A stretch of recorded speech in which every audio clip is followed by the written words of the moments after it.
Hey, please let me know if you can hear me, if there's a lot of other sound in the background, because I have my fan on, get some air going in here. I'm becoming a woman of a certain age, so I'll be hot, I'll be cold, I'll be hot, I'll be cold. I'm just trying to manage here. I don't know what is going on with the green screen situation, so I'm just gonna pull this out the way. Hey, MJ. Um, because I'm not really sure. It was wash day, so I just washed and blow dried my hair, and that was it. But I don't know what this green screen is doing, so I'm just gonna put this back in a pony oni, in a puffy yuffy, whatever, and get it out the way because I don't know why I'm being pixelated. But hey, how are y'all doing? Okay, good. How are y'all doing? How are things? What's going on this fine Sunday? I'm just giving people a chance to get in. So I'm not a woman of a certain age yet. And I'll be hot and cold. Okay, fair enough. I'm just saying, I'm trying to embrace aging and what it could be. I don't think it's that, but I just know temperature gets tricky with me. So I just be trying to manage. But how's everybody doing? Please come in. Welcome, Tina, Bliss, Summer, Channel, MJ, all the peeps. How are you? Hey, Tori. Yay, Tori's here. Yeah, I got washed up this morning, took my bath, washed my hair and everything. And I just need to be comfortable. Giving mothership connection vibes with the green. Listen, if you only knew that. I be trying, babe. I really be trying. So, how is everything going? Let me think. Are there any kind of updates of anything? School has ended for my baby, so that's nice. We're just kicking it, getting ready for Juneteenth. Gotta go shopping and stuff tomorrow for the family barbecue. So we'll be doing that. Getting ready. I'm so excited. Getting ready to see Beyonce in July. I'm so happy. Ain't you supposed to be making? Ain't you supposed to be making me braised pasta? You want to get up in there and shimmying and stuff under my. It's you. You're the chef. I said I saw the thumbnail and the movie playing in the background. I came prepared. Well, listen, I will tell you this much. I did not watch. Full disclosure, I did not watch the movie. I have no plans on watching the movie, but I've seen plenty of synopsis about what the movie was about, the chain of events. I guess I'll say spoiler alert because I may be talking about some of the things um, that have happened in the movie, even though I feel like now, hey, Sipster, I feel like now it's out there so much that everybody pretty much should know what happened. So if you didn't, yeah, I'm saying Beyonce, girl. I'm seeing Beyonce. Shout out to some very special people. You know who you are. Um, that helped make that happen for me because she was getting a little weird with the pricing. But yes, I will be seeing Beyonce in the beginning of next month. So excited about that. Um, what was I saying? Oh yeah, you should have seen it by now. It's number one on Netflix. So if you didn't see it, I don't know what to tell you. Don't watch this till you watch it. That's all I'm saying. She said, I'm boycotting Straw. I refuse to watch. Listen to me. I don't watch Tyler Perry movies just here for the vibe. I too do not watch Tyler Perry movies. I knew very early on that they weren't necessarily my thing. I mean, I have seen Tyler Perry movies because people around me watch Tyler Perry movies. So it's not like a thing where I'm like, oh, I'm boycotting this and I'm walking out the room and I want to make people feel bad about watching Tyler Perry movies. I just know it's not my thing. So when I see Tyler Perry movies, I may wind up seeing a Tyler Perry movie. Like I said, if I'm around somebody that has it on, but I'm not going to actively be the one making a point of watching the Tyler Perry movie. Hey, A-Town's Finest. Welcome to anybody who's here. And if you've been here and I just don't remember you. I remember you from last night, though, on Themis. Was it last night? Famous is live. So hey, A-Town's finest. Anybody who hasn't been here, welcome, welcome, welcome. She says everyone here watching it. I mean, a lot of people have watched it. It went number one on Netflix. It went number one on Netflix. So we got to give him his things, you know. She said, I watched the movie and I got some opinions. Well, I will open a panel up later, you know, for us to talk. But like, my brain takes one thing and then it goes a whole bunch of different places with it. So I want to take y'all on this journey through my brain about this situation, what it brings up for me. And we'll just see where we land at. All right, so I think it's about time for me to go ahead and um go ahead and play the intro, and then we can go ahead and get started. But yeah, let me know what you guys were doing this weekend, how things were going, you know, because we had a good time. I've been chilling, relaxing. The weather's been very dreary. I slept like all day. Yes, not all day, but like I swear I took a nap or lay down to take a nap at like 2:30 and I woke up at like 7:15. So that was wild for me, but it was a great sleep. I loved it. I enjoyed it. I was very happy to have it. So. All right, let me go ahead and this is a motherhood. No problem. You in charge of the girls, right? I am in charge of the girls. Are you in charge of the girls? I am in charge of the girls.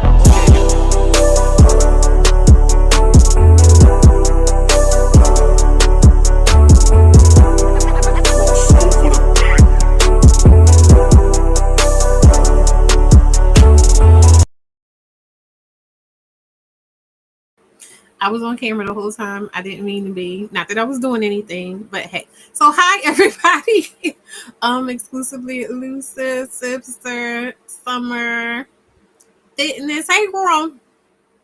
Who else did I? A-Town's finest. Welcome everybody. So yes, today we are gonna. Yes, girl, I love that. I always would think about that all the time.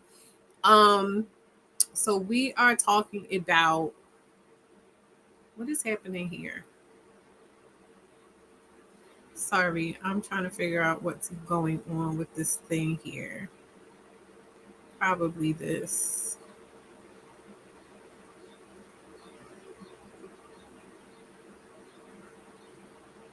It's so many things going on here. But yeah, I wanted to talk about straw because I've been seeing um things going on, people talking about it, and it really kind of makes me I have a lot of feelings. I have a lot of feelings. Like I've seen people's opinions about it. It was very similar to the conversation that was being had about the statue. However, I feel like the way the conversation was being um, handled made a lot more sense. What is going on here? Sorry, I'm looking at this thing behind the scenes.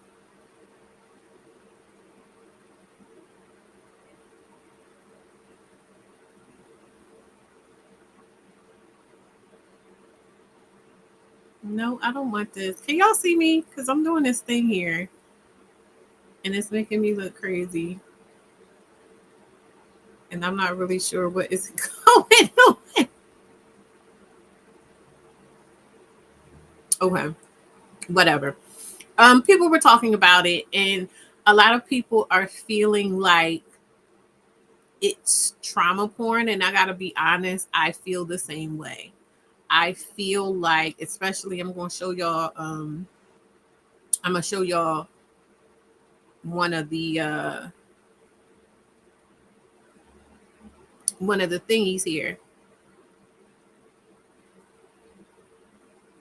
Sorry, I'm looking at stuff behind the scenes.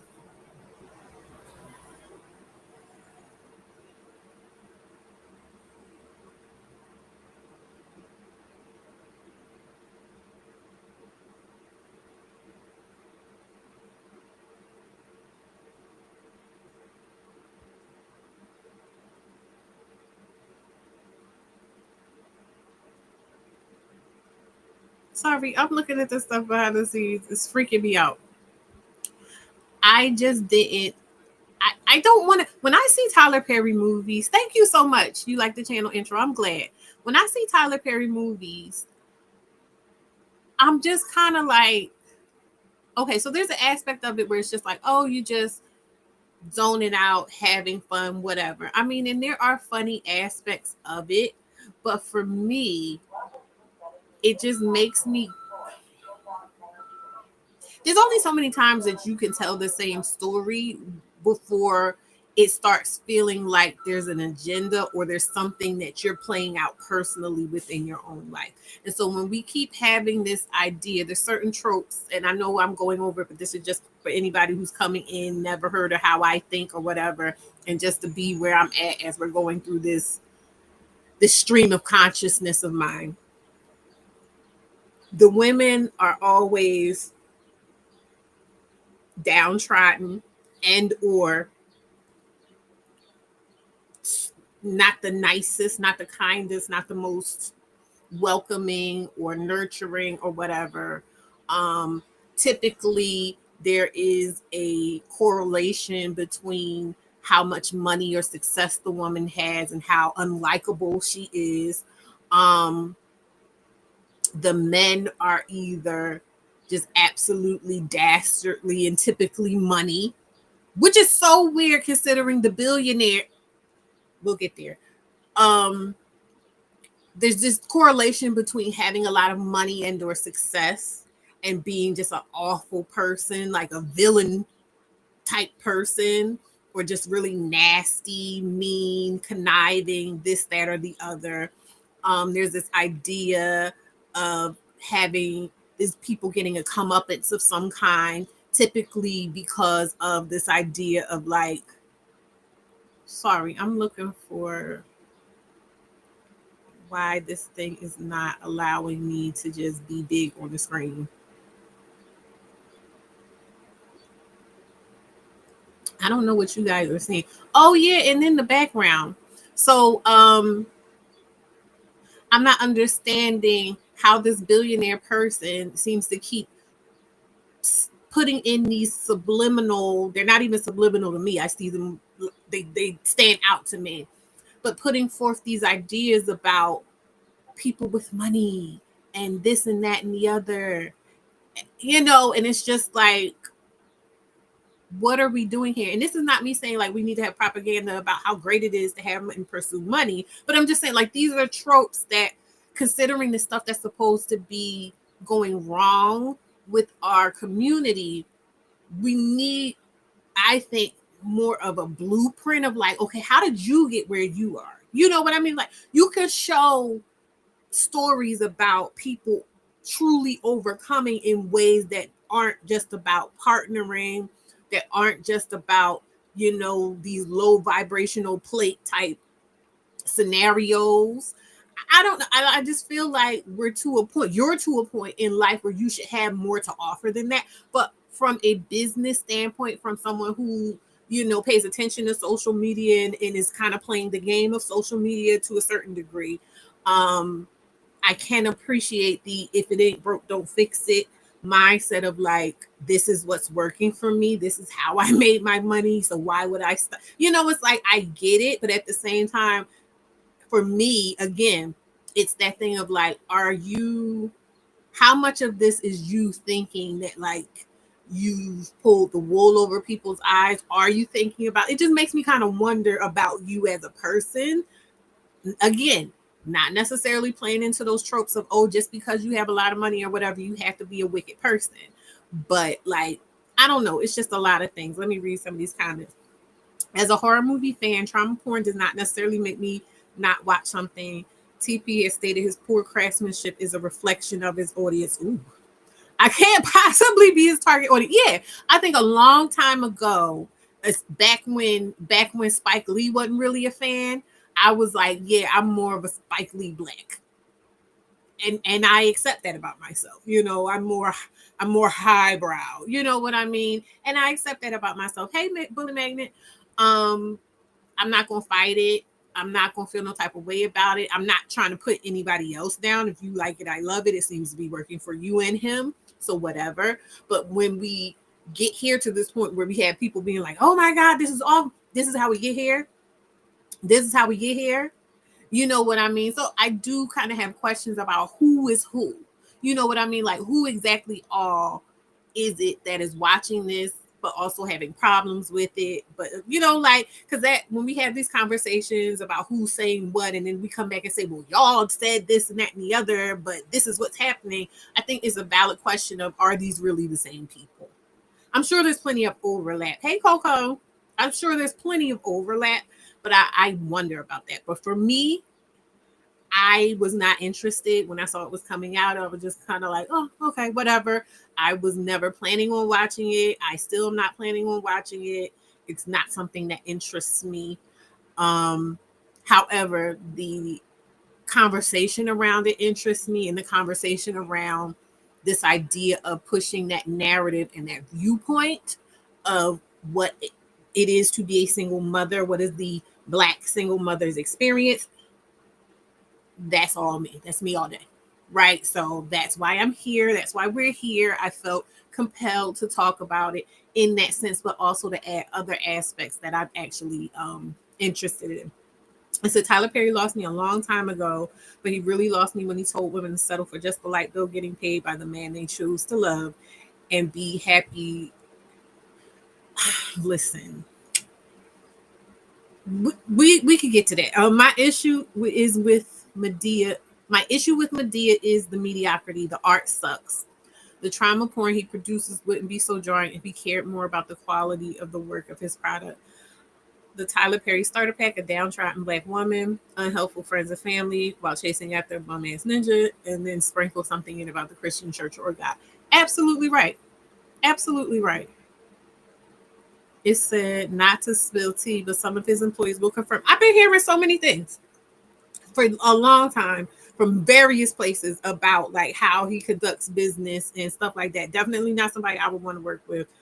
What about I'll say this at certain levels, because I've also heard about like how he deals with like lower level people. So say if I were going, I probably might like him if I were going as a cosmetologist trying to do hair or makeup or something. Like he might be amenable to me in that respect. Clearly his standards aren't that high, but I'm just saying in that respect. But when it comes to people like who might be considered quote unquote competition, so like writers and stuff like that, those are the people that is just like, yeah, you got to watch out for him. You might not want to get in bed with him in that way.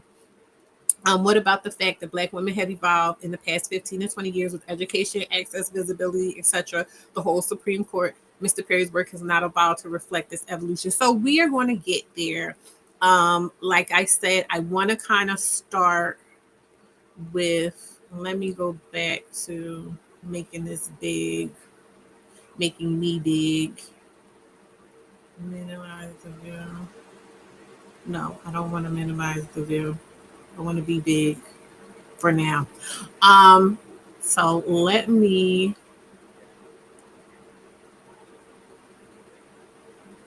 going to start with the reactions to Straw. This has, yeah, these are some reactions to Straw. This is why I didn't personally want to watch it, because I'm just like, no, thank you. This is not how I want to feel about life. And when I'm watching things, I'm also sidebar. I'm more of a fantasy person, and I think the reason that I'm more of a fantasy person is because I am someone who's like actively living life. And this is nothing against anybody else, but for me, like I'm someone who's fully engaged in the process of processing trauma, of processing hurt, pain, this and that and the other. So when I see things, horror things, trauma things, blah, blah, blah, blah, blah, I feel it so deeply that it's not something that I want to ingest. So for me, give me some fantasy. And mind you, I can see gore, horror, this and that and the other, but it has to be fantasy. It has to be like so far removed in my mind from the life that I'm living that I can detach in that way, if that makes sense. So I'm more of a fantasy person. Let me go ahead and share this. What are we looking at? I want this to be big. All right, so I'm gonna share this. Let me know if you can hear it or not.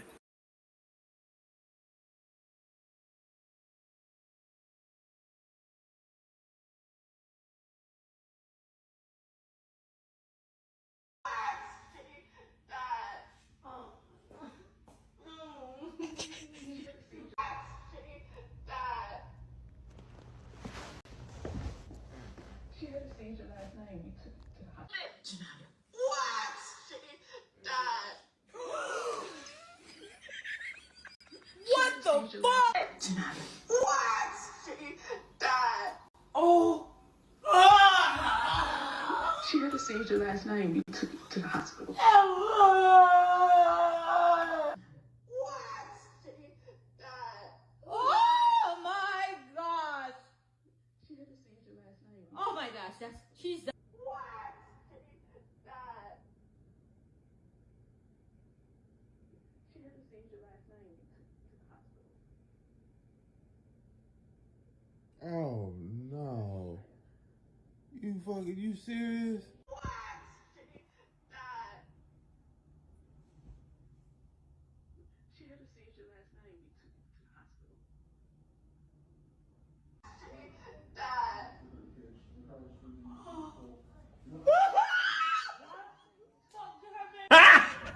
Got him! Got him!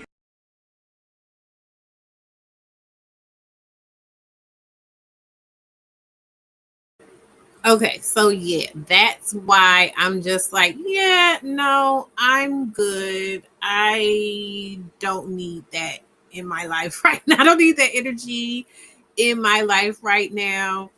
I just kind of, it was low. He said, "Now you're sick. You're sick."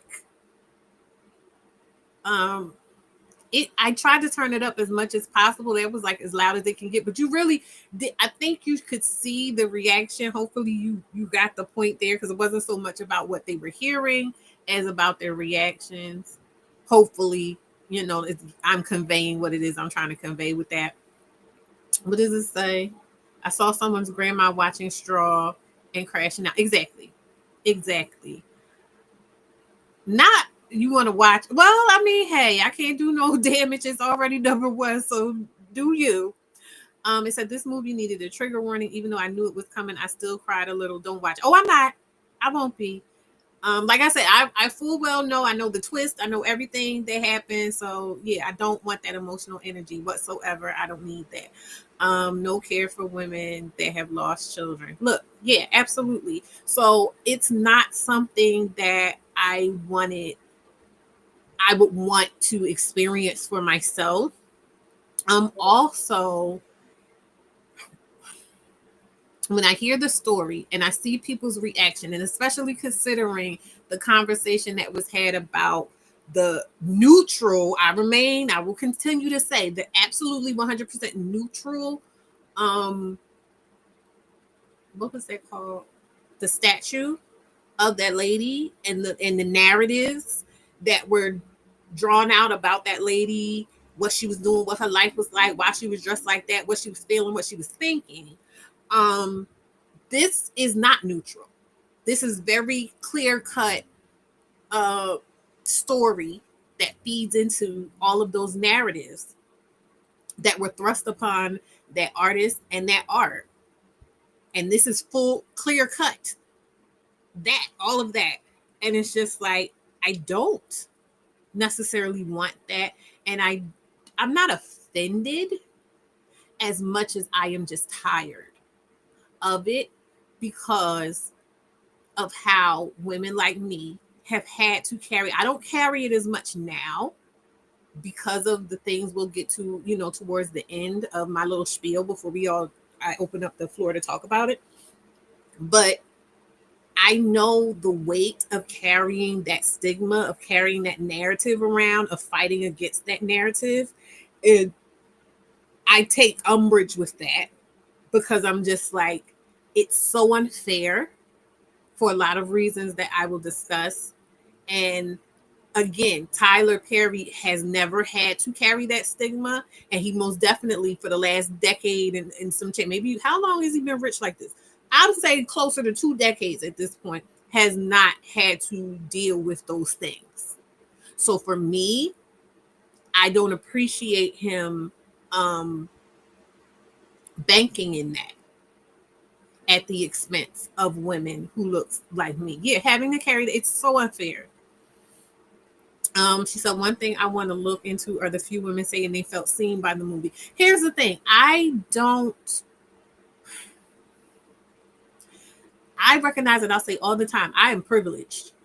Amidst any and all pain, strife, trauma I've experienced, I know that I am very privileged in that I have not had experiences even close to what that depicted in some other stories that people had to tell in terms of their experience of being a single mother, right? Or even just being a Black woman. There are plenty of things that I do not know personally, and I pray I will never know. But this idea that I'm not necessarily offended that those things that happen to other women, people may assume have happened to me because we share some categories or whatever. It's more so the idea of how people are supposed to be treated because they've experienced that stuff. And then those conversations about what they deserve, the level of consideration they deserve, whether or not they deserve those things to happen to them, whether or not we should just leave them flapping in the wind type of thing. And or mostly, not even so much, mostly about how they are supposed to think of themselves. Because a lot of times when we're having these conversations about single mothers and this and that and the other, there's this overtone, not even undertone, an overtone of like, how dare you think you deserve more? And so that is my concern when we're having these conversations. So when you're making this kind of content, when you're highlighting this kind of people, what are the messages that you're saying about dignity other than pity? So that is my problem with it. Yeah, and he should be donating. Hey, Jazzy, he should be donating proceeds to Black Single Mom Charity. I mean, yeah, I just feel like there's not enough of a balance there for me of like, how are you giving back to this demographic that you are capitalizing off of so heavily and pushing and promoting and perpetuating this trauma, these traumas, these things. Like, what are you doing to offset these things that, according to you, is real life stuff that's happening? That's just something I'm concerned about. So next I want to talk about, even with just to go into how deeply he is considering and like thinking about and detailing these things, I want to show this clip or this TikTok of, the thumbnail I had. It came from somewhere. And I want to show this. Here it is. Okay. So, yeah, good. So it says the nod to Annie Lee's Blue Monday on the poster for Tyler Perry's Straw definitely gives a glimpse into the exhaustion and despair that Janiyah experiences throughout this movie. I cried real tears before it was over. Mind you, so this is the Straw poster. This is the way she's looking. This is crazy. This is out of control. This crack in the wall, out of control. And it's made to look like this. Now I use this. I have this. I use it as a meme. I'm not going to lie. Sometimes when we talk about stuff in the Discord or whatever, and it's getting really crazy, and I'm like, to denote that I'm tired, y'all wearing me out, whatever, I will use this. But this idea of, do I still have it? Let me see. Yeah, here's the TikTok. I'm going to stop sharing this and I'm going to go to the TikTok because the artist who made that artist's granddaughter made a TikTok. Oh yeah, let me mute this because we don't need the music on it. We don't need to do that.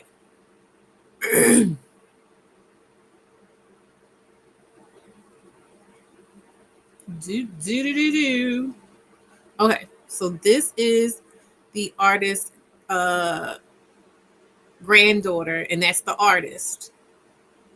And she painted the picture. And so I want to go back to where she was saying. She said, I've been tagged all day on this picture. Love seeing my grandma go viral every day since she's passed. It's just a constant reminder of me to keep pushing. I think it's my grandma's way of telling me to shoot for the stars. And this is this lovely woman. Now, this is a woman who put her experience, like I said, because these are real experiences in one way or another. Like I said, I may not have been able to experience what the character Janaya in the movie experienced, but I have felt that way, right? Like I have felt like this. I even remember at one point I was so stressed out about like stuff that was going on in my life, laying face down on the bed, my face all up in the bed, the pillow, whatever, just smushing, just wishing that I could sink into the ground. You know what I mean? So it's not that I don't understand um that level of weariness and feeling hopeless and just got to keep going, you know, all of that stuff. But this is a woman who had that experience, like I said, and then took that experience and made something that, shout out to Alicia Renice, the artist. She made art.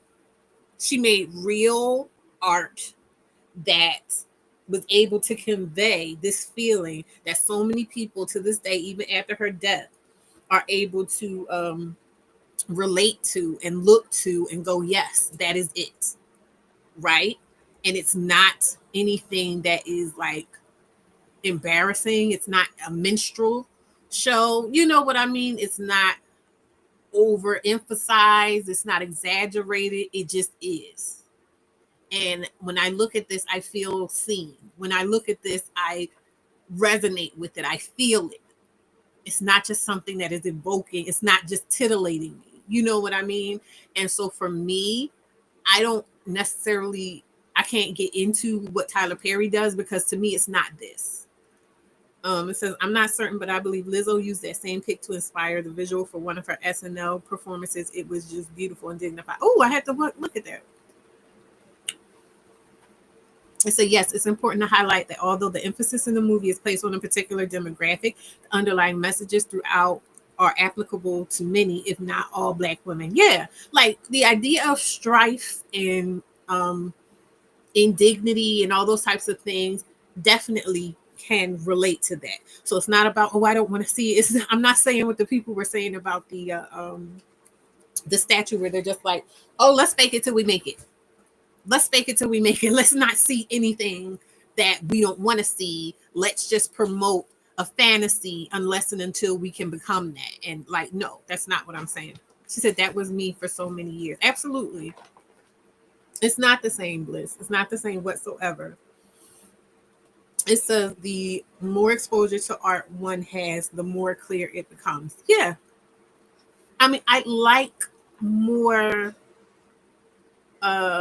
I'd like to know more of what you're talking about specifically, Bliss, because we might be on the same page or we might not. I don't know. But yeah, I'm actually going to open up the panel later.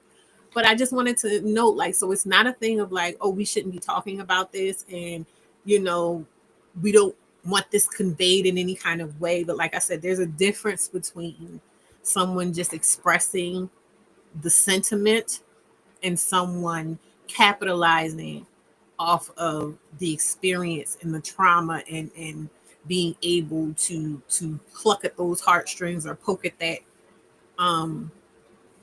trauma and get a response from people. Because mind you, it's not just us watching this. Like I saw, there were white people in it too. I mean, it's not about what white people do or don't do, what they understand or don't understand, but it's more so just about being responsible and mindful and respectful of who we're talking about, how we're talking about them, and whether or not we have the right, honestly, to co-opt the story and the experience for me. So moving on, try to go quickly. I I personally like, okay, so I know that the idea of the single mother stereotype, first of all, before anything, I've said this before, I'll say this again.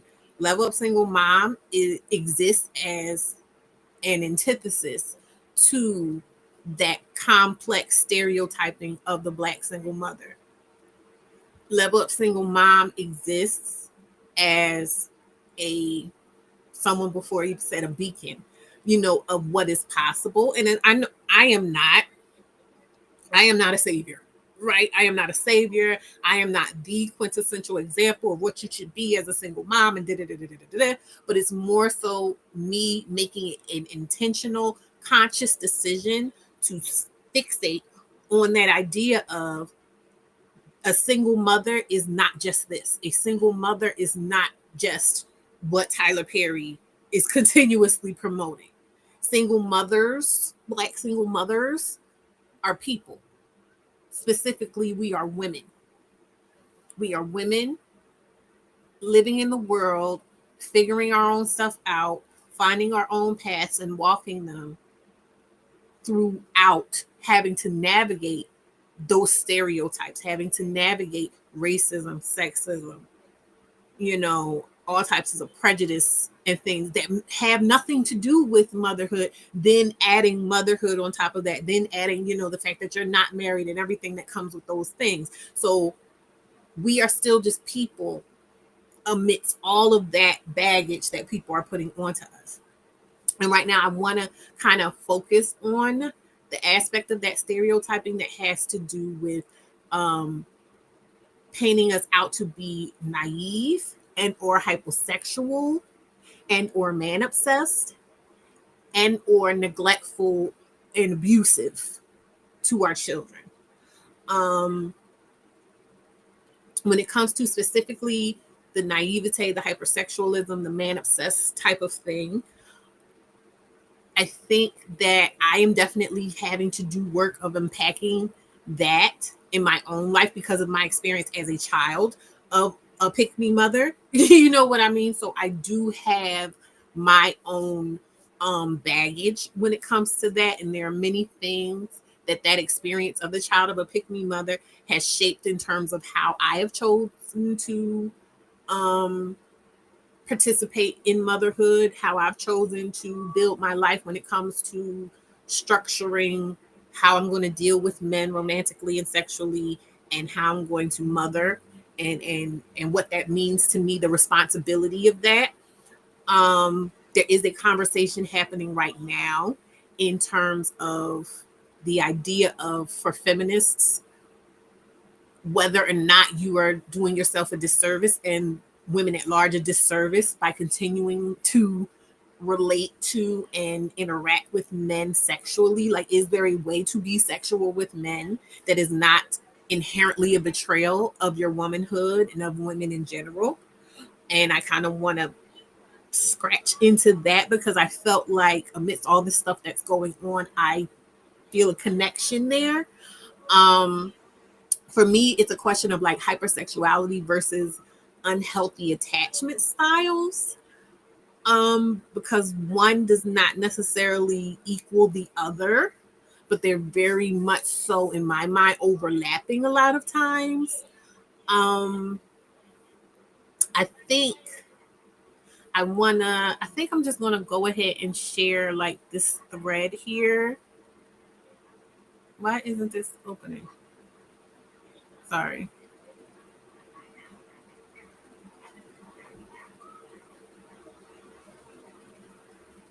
Why was that so difficult? Why would they just open? Hold on, let me try to see. Hi, Alicia. A-Town's Finest says, thanks for answering. That's what I thought is really interesting. I'd love to see depiction of Tyler Perry's journey and other Black men. He went from homeless to a Hollywood. Exactly. Like, where's that movie? Where's the movie about that? I would like to see that. Okay. So this was something I saw earlier this week. It says, sorry to be controversial, but I think it's okay for women to enjoy sex and even sexuality. And then we have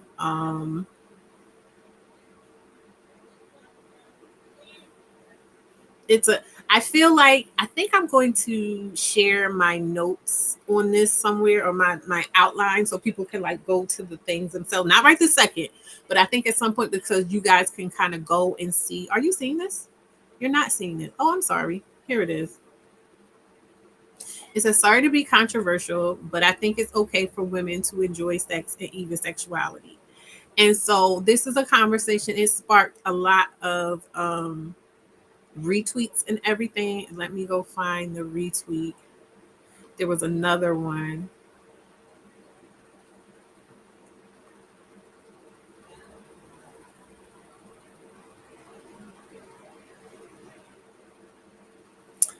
It says, as a man, I never understood why women get chastised for enjoying sex. When done right and when it's consensual sex, it's a lot of fun. Women should be able to enjoy sex and be sexual without the prudes and the repressed fools coming down on women for liking sex. So this is where I feel like I I want to step in and say this is what stuck out to me about this conversation, because it created this dichotomy of like, okay, on one side we have women who are just like, yeah, I love sex and I love men and I'm going to just do whatever and it doesn't matter and I'm going to be his little whore and this and that and the other. And then it's this other women that are just like, why are you doing that? You know, men don't like us. You know, you see all the ways that men will weaponize your own sexuality, your own willingness to do this with them and for them, your own enjoyment against you. Why is it that you are participating in this way? And it's so much more complex than that for me, because especially coming from that part of being a woman who has went down the gamut of, oh, I'm living my life, I'm experiencing life, I'm enjoying sex, you know, whatever, with men, and experiencing the betrayal of how the men treat women who engage in that way with them. And then coming back and saying, hey, I wouldn't do that if I were you. Hey, I don't think it's giving what you think it's giving. Hey, I don't want you to experience what I've experienced. To have people reduce it to just like, oh, you're just a prude, to reduce it to, oh, you're just a prude, you just don't like fun, you're just hating, you know, you're just getting old and no one wants you, all of those types of things. It's so much more complex than that. And when we're talking about these ideas of the single mother trope, this is exactly what people are talking about. This is exactly what it is that these other women that are trying to warn you are trying to say, hey, I don't want you to experience that. I don't want you to go through it. And so that's why I had the young ladies on the thumbnail that I had, because now we're going to talk about the concern for these high profile Black women who are seemingly lost to baby mama culture, because that is where that conversation comes from. And this is not me trying to take away from any of the righteous and 100% spot on critiques of people talking about those things, and how a lot of it can be just concern trolling, and how a lot of it is coming from this place. It's missing compassion, it's missing kindness, it's more finger wagging type of thing. And I told you so when you should have listened to me, a random nameless faceless stranger on the internet, when I told you not to do this thing with this person that was right in your face, even though I'm just this amalgamous presence in your, you know what I mean? So there is a lot of stuff there, but I think there's something we still need to kind of go a little deeper into that, because there is, I know for me specifically, and people that I know, it is and was a genuine concern for these young women of what we knew from experience, whether it was firsthand experience or secondhand experience of watching it, aunties, cousins, mamas, friends, whatever, going through it, of, I don't want you to go through this. I don't want you to experience this. You have the world at your feet. You have everything going for you. Why would you want to experience this thing that we've all seen played out so many times? And so what do we do with that? Because ultimately it becomes, you get now thrown in where you had all this stuff going on and you were you were set to be one of the greats. Now you're getting tossed into this pile of these unwantables and these forlorn women who are to be pitied or scorned, one or the other. You either get to be pitied or you get to be scorned. So where do we go from there? It says the ego loves the I told you so. That is absolutely true. Why don't I see this? The pipeline from sexually free to I want to be trapped. Girl, thing is, I don't know what you was talking about. Oh, you know what? Please. It says, remember that sack of potatoes that got drugged on Themis's channel? He spoke about those hypersexual men who manipulate to have access to women's bodies without the intent of anything meaningful. Yes, exactly. Because that goes to me saying when we're talking about these, when we're having these conversations, I think what gets missed here is that it's not, we talk about it in this way that there's so much strategy, there's so much assumption of strategy going on of like, oh yes, you should have been more strategic about this, and oh yes, you should have been thinking about that. But, or when something goes wrong and the woman comes and tries to say, hey, I thought it was this and now I'm seeing it's this and that's not what I consented to. Oh, you already knew what it was. You were going for money, you were going for this. So there's always this implicit presence of this idea of a strategic mindset. And what I'm here to tell you is it's not that. No matter how successful a woman is or is not, we're all at certain points, we are young women who think we are just living life with other people who are just living life with us. And so we are engaging in ways that at the time make sense because it's like, oh, I like him, he likes me. I think, my understanding is that I like him and he likes me. And this is what people who like each other do. And unless we have like these other things that are bigger than us that we kind of buy into, like either religion or being a strategic type of woman who is about her money and this and that and the other, it's very easy to get caught up in these situations where life happens, but then you are stuck with these stigmas and everything because of that assumption of strategy. Whether it's strategy that you actually had or strategy that you were supposed to have and you did not. Where have you been, Chrissy? Where have you been? Not y'all talking to each other in the meantime. I'm going to keep going. So, and I also want to point out too, like there's always this discussion where people are like, oh, well, they should have gotten married, as if them getting married would have made it any different. It doesn't make it any different because look at Cardi B. And I know people going to say she's not black, this and that and the other. I am not doing that with y'all. She is a part of black culture. She is one of, when we talk about everybody else, she's in there too. She married a black rapper man. You know what I mean? So when we're having this conversation, I feel like she goes in there just as much as anybody else. So it is what it is. I'm not arguing with nobody about that. However, she got married.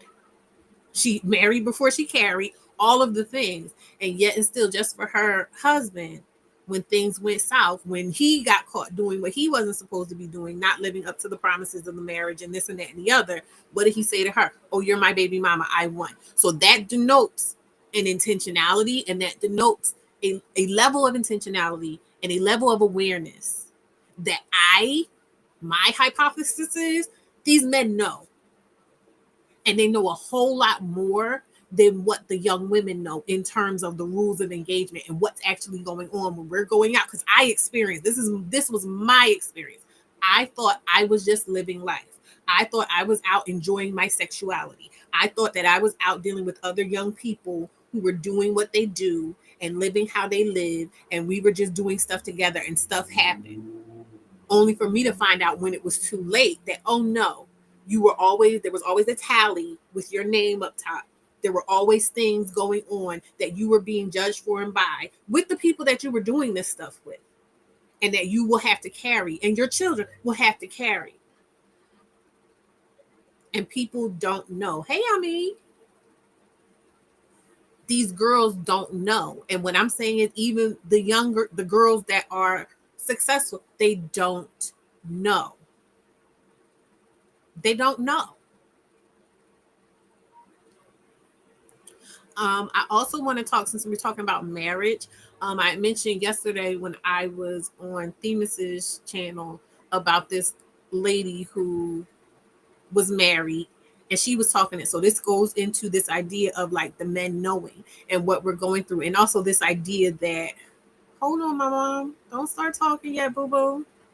We're not ready for you. This also goes back to this idea of like, oh yes, the women in the back in the day knew this and were down for that and did. No, they were not. They just didn't have as many options. So this is not new stuff. And this is something that's generationally being passed down to the boys and the men, and the girls do not know about it until they're already in it and experiencing it. And so when we have these older women telling us that are being told, oh, you're just a prude and you just old and washed up and they have the experience, they have the wisdom to be able to say, because when people talk about, I get so upset when people use the word naive to denote like something negative. Naivete is the lack of wisdom and experience. That's all naivete is. So to sit in and have a young person, or just a person who had the benefit, who was privileged enough to have been in safer environments where they didn't have to develop that kind of awareness, to make them wrong for that is a sick side effect of the society that we live in personally. So I personally do not tolerate use of the word naive or naivete as a negative. That's just me. But let me go ahead and share this.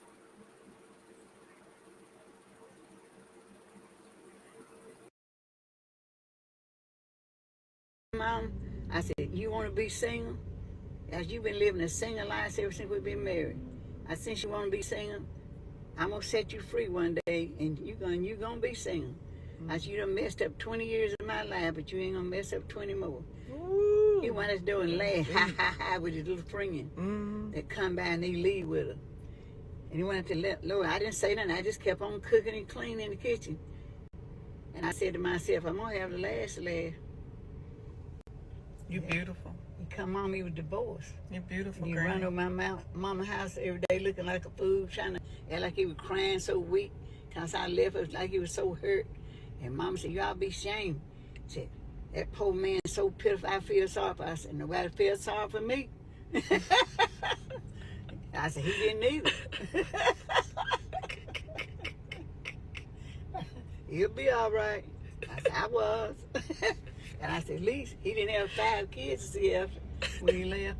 I said, I'm still taking care of my kids. He wouldn't do nothing. But none of the kids divorced him, and we were divorced. He divorced all his family because he trying to get back at me. He thought he couldn't bring me down that way, but having a lot of it and not helping, he thought if I got divorced, he thought I didn't have no money. Yeah. He thought I was gonna be broke, and he wasn't gonna help the kids, the grandkids, give them nothing. He gonna force me to suffer. But they got everything they needed. I know that's and a lot of stuff they wanted. Give me some, Carrie. Cause I was giving it to them anyway. I said, I don't hate you. I said, all you had to do was say, we just separate and help me with my kids, cause they're yours too.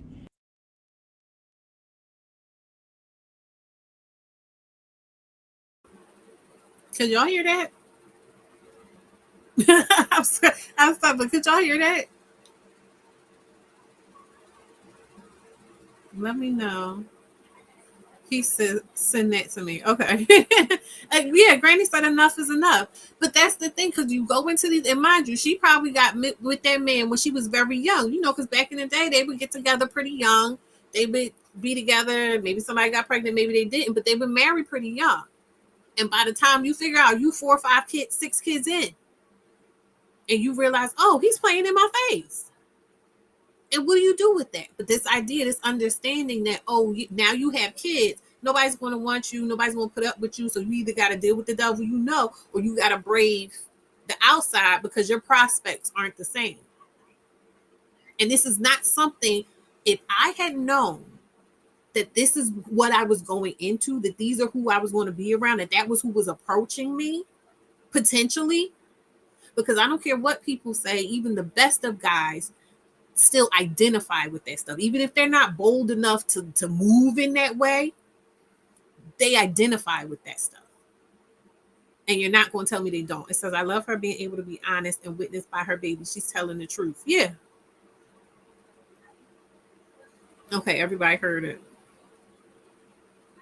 Good. Granny is beautiful. She said, help him out. Absolutely. Yeah. Oh, your nervous system. Listen, imagine the level of heartbreak for me as a woman in reckoning the people I let enjoy my body and the implications of how they were, me thinking, oh, this is an equal thing we're experiencing and we're giving each other pleasure. And because that they'll try to make you think, oh, why should you try to withhold something? It's free. Y'all should be able to. Y'all were thinking that you were doing something to me that devalued me. And mind you, in my 30s, I had a grown man tell me that he tried to get me pregnant on purpose. I had a grown man tell me that he was trying to get me pregnant on purpose. Mind you, was he trying to marry me? Absolutely not. He wasn't even really trying to claim me. But to admit to me, oh yeah, I tried to get me. What did you think you were going to be doing by impregnating me?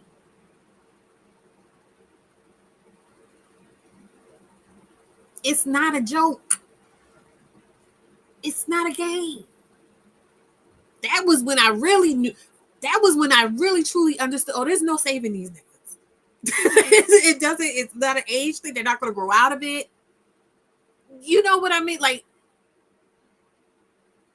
every time you lay down with one of these people, you are putting your life in danger.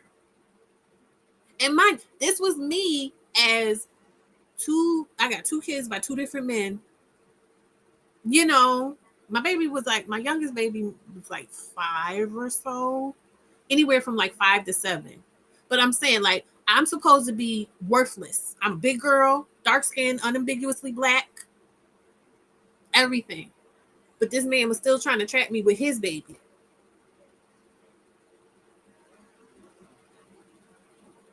And there are women out here right now that don't understand that this is who you laying down with. This is who you think, oh, it's just fun. It ain't. And God forbid you just not being, because there are some guys who ain't trying to get you pregnant, but they want to use your body in whatever way they want to use your body. And that can include ways that will get you pregnant. And then you get pregnant and they don't want it. These men will make your life hell. These men will make your life hell.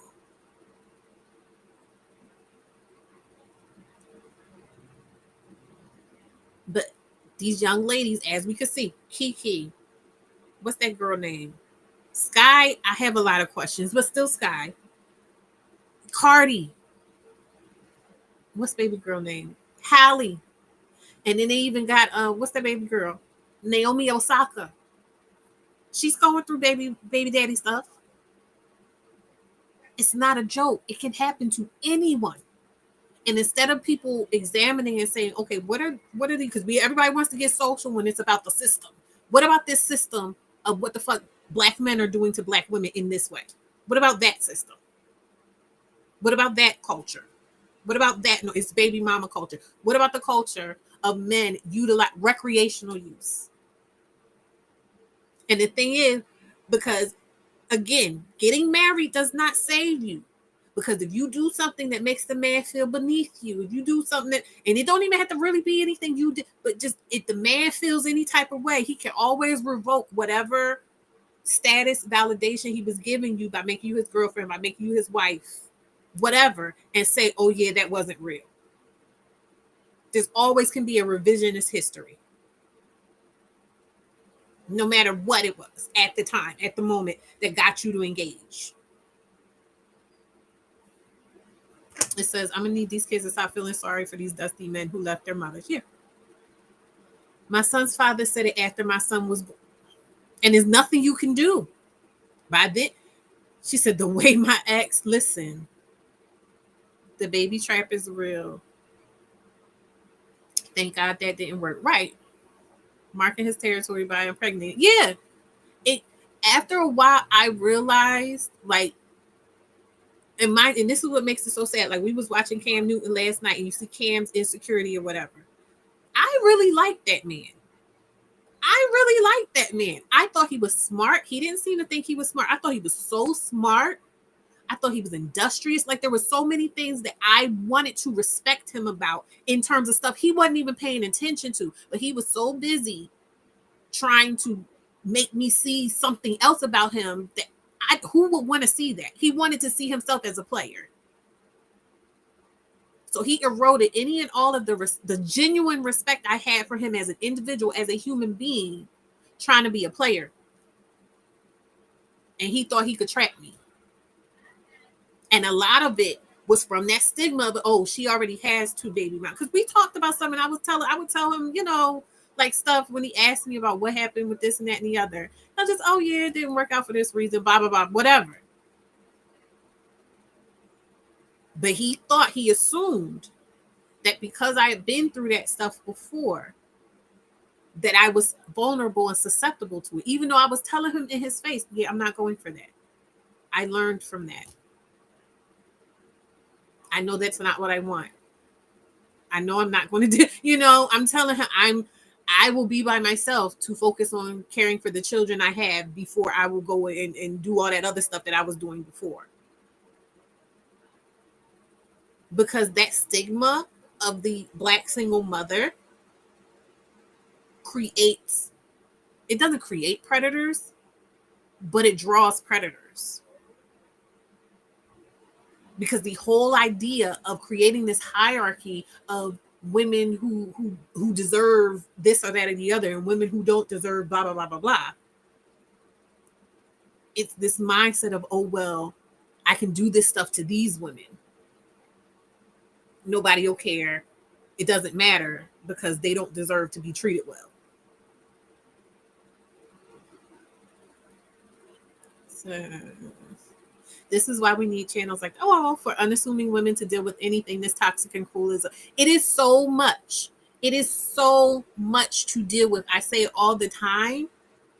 There is just so much. I call them landmines. There's stuff that exists within our psyche that is implanted. Before I got pregnant, even though I lived with my grandparents raised me. My grandparents raised me. And hold on, I'm trying to share something. My grandparents raised me. And so I experienced a lot of stability that other people did not experience in terms of just chilling. You know what I mean? Like I didn't have too much going on. But that being said, I didn't know about men in that way. I didn't know about, that stuff that was going on. And so as I got involved with men and guys and stuff was happening, like when I was younger, before I got pregnant, I would deal with guys and I would have sex and then they would disappear, whatever like that. But I was just like, hey, whatever. I'm young. I'm not supposed to be settled down right now. Anyway, it didn't matter. It wasn't until I got pregnant that those landmines, those psychic landmines about a single mother and oh, you're this kind of woman and that kind of woman, that I started operating, it kicked in. And I started operating, I don't want to be that. I don't want to be that kind of woman. I don't want to be that type of woman. I don't want to be a bitter baby mom. I don't want to be single. I don't want to be this. I don't want to be that. Stuff I never thought about before. Started kicking in and made me crazy because I was trying so hard not to be that thing. And it's all just a mirage. It's a narrative. And the reason the fear kicked in is because I'm recognizing in a way that I never had to recognize before, being, an untouched, eligible woman. I never recognized the ways that I was susceptible to predation. Not just me, my kids. And say, hey, level up single mom. I'm here from TNT. I said, oh, thank you. Oh, thank you so much. Welcome. Yeah, I didn't realize what that was, any of that stuff. And so then as I'm moving through, though, I'm still thinking, oh, well, this is my friend. You know, these people, my baby fathers, these are my friends. They know me. I know them. We have a vested interest in sharing a child, whatever. And come to find out, I basically have them tell me, yeah, I don't give a damn about any of that. We fucking or not, type of thing. For real. I don't want to deal with this. I don't want to be responsible. I'm not responsible. Like, have basically said, I'm not responsible. How dare you hold me responsible? But still banking, this is in hindsight, still banking on my desperation for validation, for not feeling alone and this and that and the other. Because it's not, if somebody be like, oh, I don't want to deal with you, I'm not fucking with you, whatever, and they go on about their business, that's one thing. But to have people do that and say that, but then come back to you like, hey, why the mind games? Uh-oh. The mind games. There's so much. And throughout going through all that, I recognize that, like, hey, this is really complex. This is really devastating. And who is talking about it?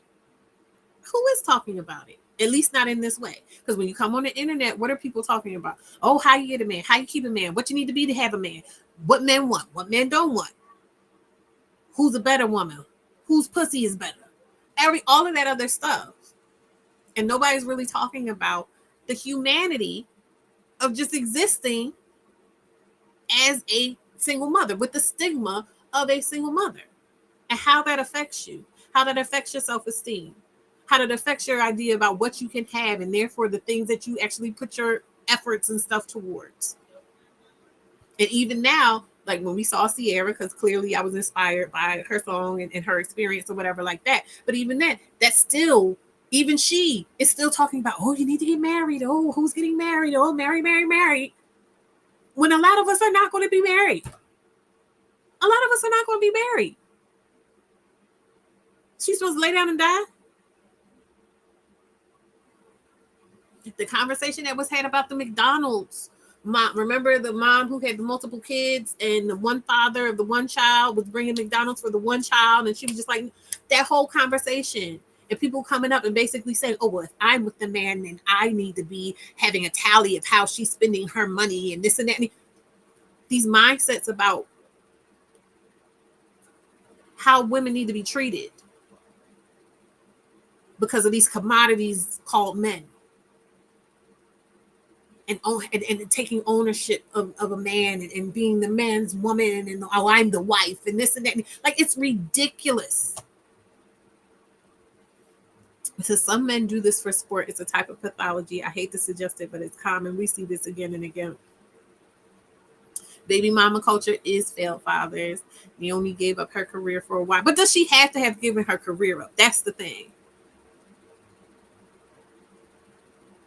Is who still alive, Themis? That man? I don't know. If the man is low quality, the marriage will be low quality. This is also true. Oh, good. So she's still playing. Yeah, that's all. I think I've seen her playing. She's still playing, but doesn't have the same prowess. It definitely stunted her career at its peak. Listen, and then I saw that boy looked like a little stud girl. The one she got pregnant by. Imagine someone telling you it wasn't real when it's like, bro, I go to church with you and text your mom every week. The mind games. And then you want to sit and call Hallie crazy. I know exactly what's going on with Halle Bailey. I know exactly and I know a big part of it is her identity of, how did this happen to me? I'm the good girl. I just wanted to love him. Oh, by the way, that's why we unpack all of that stuff in my book. Okay. So for those who don't know it, tell a friend, get your book. We unpack it all in here. Level Up: The Single Mother's Guide to Reclaiming Her Dignity. We talk about all that type of stuff about your identity, of digging deep into why you are playing into these things and how to unravel that, because it's also available in ebook. So yeah, but let's get back to this. Okay, so also, because I stay on Twitter now, I was able to come to, or in the midst of that thread where they were talking about sexuality, that whole conversation came about because they were talking about what's that child name? Sabrina Carpenter. I don't know if you all know who Sabrina Carpenter is. I'm sure most of you know who Sabrina Carpenter is. But they were talking about Sabrina Carpenter and like how her campy sexuality branding is a disservice. Some people think it's a disservice to femininity, to feminism, blah blah blah. And so then they started having these conversations about, quote unquote slut shaming or being prudish or whatever when we're talking about realistically examining how we are engaging with sexuality and these men in these current dynamics. And so some Black woman says, "Oh, I've never seen white women with 4 or 5 kids and 2 or 3 baby fathers or whatever like that." So that's where we get this one, this good thread here.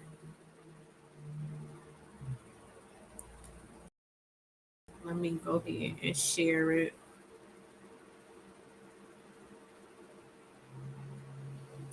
Okay. So, like I said, the woman was like, "Oh, I've never seen white women with multiple kids and multiple baby fathers." So this queen here, Ola, says actress Kate Hudson has 3 children by 3 different men. She says she's not done having kids either. Then we're going to go to actress and humanitarian Elizabeth Taylor had 4 kids and was married 8 times. White women having kids fathered by different men is not uncommon. Oh, we're not done. Singer and actress Madonna has 2 biological children fathered by 2 different men. They were both born out of wedlock. Let's keep going. Actress, comedian, and racist Roseanne Barr has 5 kids by 3 different men. She gave her first child up for adoption when she was 17 years old.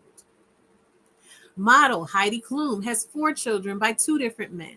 When she slept with musician Seal on their first date, she told him she was pregnant with another man's baby. Seal married her and they have children together. Model and actress Christy Brinkley has 3 children by 3 different men and has been married 4 times. White women aren't judged nearly as harshly for this. All her kids have different fathers, but she's still ranked among the most beautiful people of all time. Singer and songwriter Christina Aguilera has 2 children, and they both have different fathers. Her last child was born out of wedlock, none of which is a bad thing. Titanic actress Kate Winslet has 3 kids by 3 different men. This isn't uncommon. Actress Melanie Griffith has 3 biological kids, and they each have different fathers. Griffith says she's still very close with her baby daddies, which includes fellow actor Antonio Banderas. Oscar-winning actress, EGOT, and fashionista Audrey Hepburn had 2 children by 2 different men. Now, many of you are arguing these celebrities are not regular people, but the truth is the number of white women single mothers is accelerating rapidly. It's an upward trend among white women as a demographic to choose single motherhood. And then she's listing sources, and here's a little thingy of all the women's. So I'm just saying, like, really, what's up? What's up? What's up? Yeah, wow. Let's lay it out.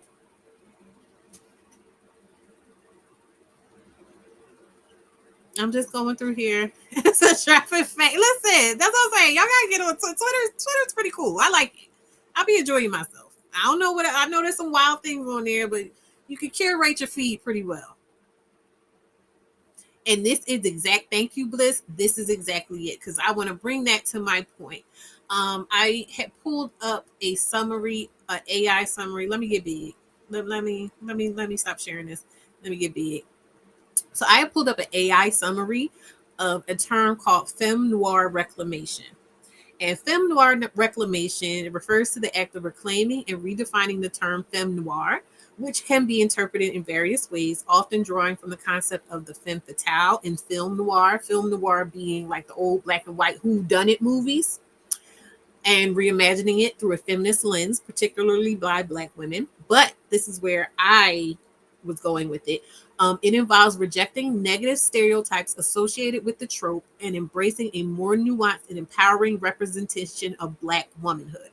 Femme Noir Reclaimation also relates to the broader concept of reclaiming Black femininity, which involves rejecting narrow stereotypes and embracing the full spectrum of Black women's experiences, including their vulnerabilities and desires. It includes rejecting harmful stereotypes by challenging the idea that Black women are solely defined by strength and resilience, recognizing their capacity for softness, vulnerability, and nurturing. It recognizes individual expression. The reclamation is about allowing Black women to express themselves authentically and unapologetically, embracing their individuality and complexity. And so these are important ideas that are never really examined when we're having these conversations about the stereotypes of Black women, specifically the Black single mother. Every single one of those women that was listed in that thread are considered icons of femininity, of sexuality, desirability. There was, well, except Roseanne. But for the most part, we talking Audrey Hepburn. Audrey Hepburn is considered to this day a classic beauty, grace, sophisticated, all of those things. Elizabeth Taylor, just unadulterated desirability, the ultimate trophy. You get what I'm saying? It never diminished. They were never in any kind of danger of their ability, their viability, feminine, as beautiful, as sensual, as clean as a woman worth having. That was never in danger for them. Not once. It was never in danger for them. So why is it that these other young women, and like I said, these Black men know it. DDG, no, that's why he keeps saying, I'm gonna mess up your image. What's that man name? Offset knows it. I'm gonna mess up your image. You're my baby mama. I won. So they know it. But why is it that these Black women's reputations are in jeopardy by living life and doing the same thing that these other white women are able to do unabashedly? Unabashedly. It reminds me of, this show how old I am, right? I don't know if y'all know about like the soap operas or whatever. I used to watch The Bold and the Beautiful. And there's this character on The Bold and the Beautiful named Brooke Logan. Brooke Logan was a poor white trash. She came to work for this family who, it was the father, Eric, and his wife, what's that lady name? I see her face so clearly. She is my girl. I can't remember. But he had a wife, grown ass wife. And they had two sons, Thorn and Ridge.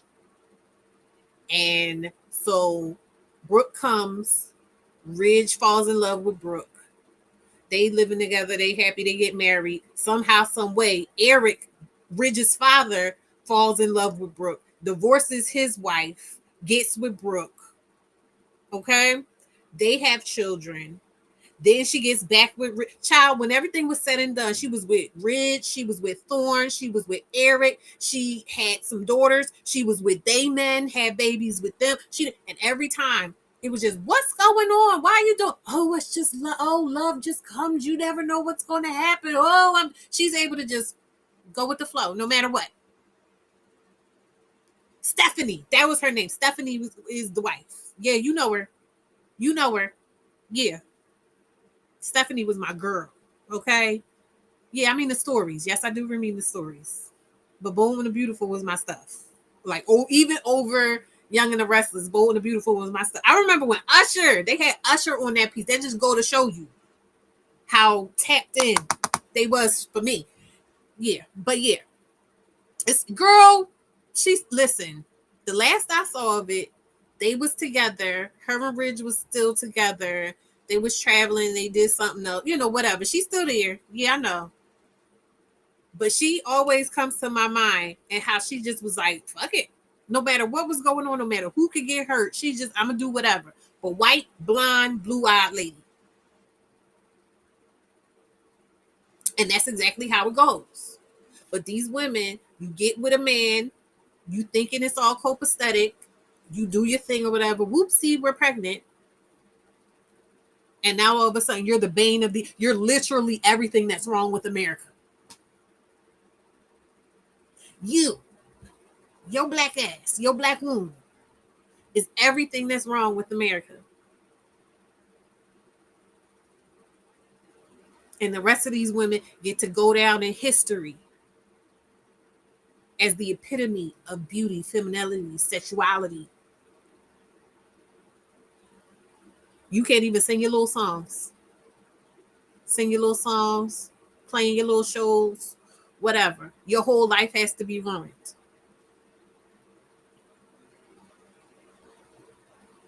It says, I like that option too. However, the stigma, ridicule, and being a social pariah for black women causes a lot of mental anguish and has other social consequences, as we know.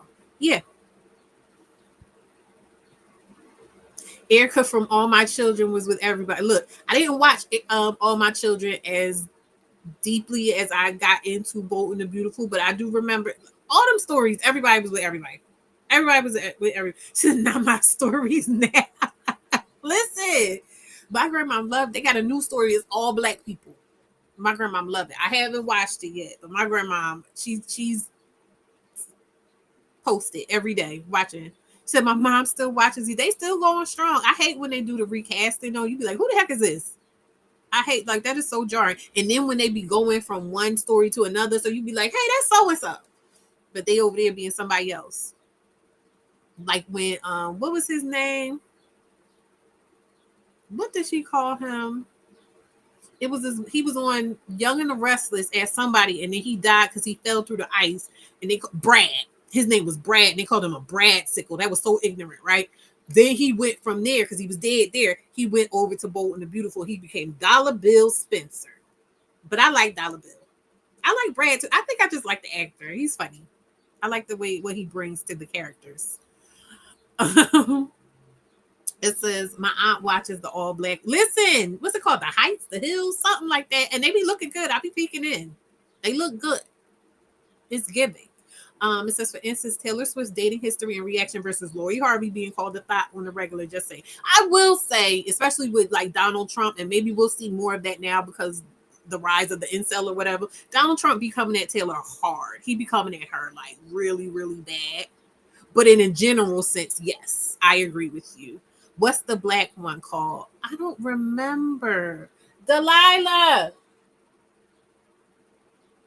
I'm going to ask my baby to ask my grandma. Because I don't remember. But they looking good. And it's people you know. Well, some people you know. Like the lady who is the mother that wears the gray hair. She used to be on Law and Order all the time as like the examiner or whatever. I remember her. And she was in that movie. What's it called? Devil's Advocate. She had really... I think her name is her name Tamara Tooney? I think that's her. She used to have like real big curly hair. But she's grown. Let me see. It says the New York City statute discussion also showed how many black women internalize and believe in the stigma. Yes, exactly. And that's what I'm saying. That is exactly what I'm getting at the end of the day. If you're looking at the difference between the black women and the black girls and the white women, first of all, it starts with us. Because truth be told, if we want to get really deep into it, we're the ones that be talking about this stuff. It's internal. It's internal culturally, and it's internalized in us as individuals. And so that is where we were getting to. It said, okay, now I'm feeling gaslit. Everybody was roasting Taylor Swift for years. I remember some comedic gems from Tina Fey and Bill Maher, who normally isn't funny. Yeah, no. I remember people be coming at Taylor Swift. People have been coming at Taylor Swift. So I can't say, but in a general sense, that's one out of how many that I listed in that thread. You know, in a general sense, what would be the consensus about white women versus black women when it comes to this conversation about single motherhood and being a serial baby mama and baby mama culture? They had, what's the baby name? Audrey Hepburn and Elizabeth Taylor, just right off the bat. How long ago? And we never had no term called baby mama culture, but now all of a sudden, when it's black women, notable black women, it's a culture. And not just it's a culture that needs to be discussed in a negative.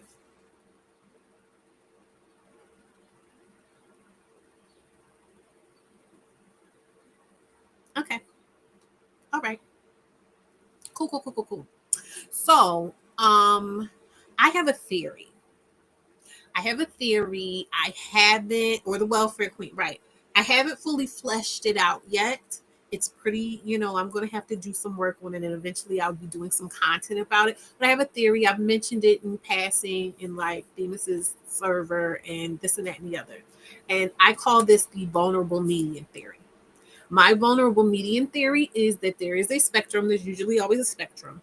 There is a spectrum in which we exist as women, psychologically, in terms of how we're interacting with men. And so I'm trying to figure out how you guys are seeing this. I know how I'm seeing it. So I'm going to say, starting right here on this pole, there's the virginal or virtuous women. And these are women who believe in a higher power in terms of God, spirituality, whatever it is that guides their morality. So in terms of like sexuality and things like that, they say, hey, in order to live up to these things, hey, wake up, in order to be virtuous, I'm going to refrain from this. And by doing that, it makes me a certain kind of woman. And so therefore I'm eligible for a certain kind of man, a certain kind of life, blah, blah, blah, blah. You with me so far? Okay. And then on the other far end, there are the vixens. And so the vixens are your Meg Thee Stallions, your Cardi B's, those women your city girls, those women who are saying, hey, I am going to relate to men on my own terms. I am going to relate to men in a way that I'm going for specific things that I want outside of just the relation to the men. My guiding force is my own betterment, my own elevation, my own social status, whatever it is. I have intentionality, and these are the ones that are typically lauded as gold diggers, and they say, oh yeah, you're not a good woman because you want things, and you actually are using the interest that men have in you to benefit you in ways outside of what the man wants to do for you, like off the bat. Okay. And so my theory is that most women exist here in the middle, and I call this the vulnerable median. And the reason I call this the vulnerable median is, like I said, because they don't have anything bigger than them guiding their decisions. They think they're just living life.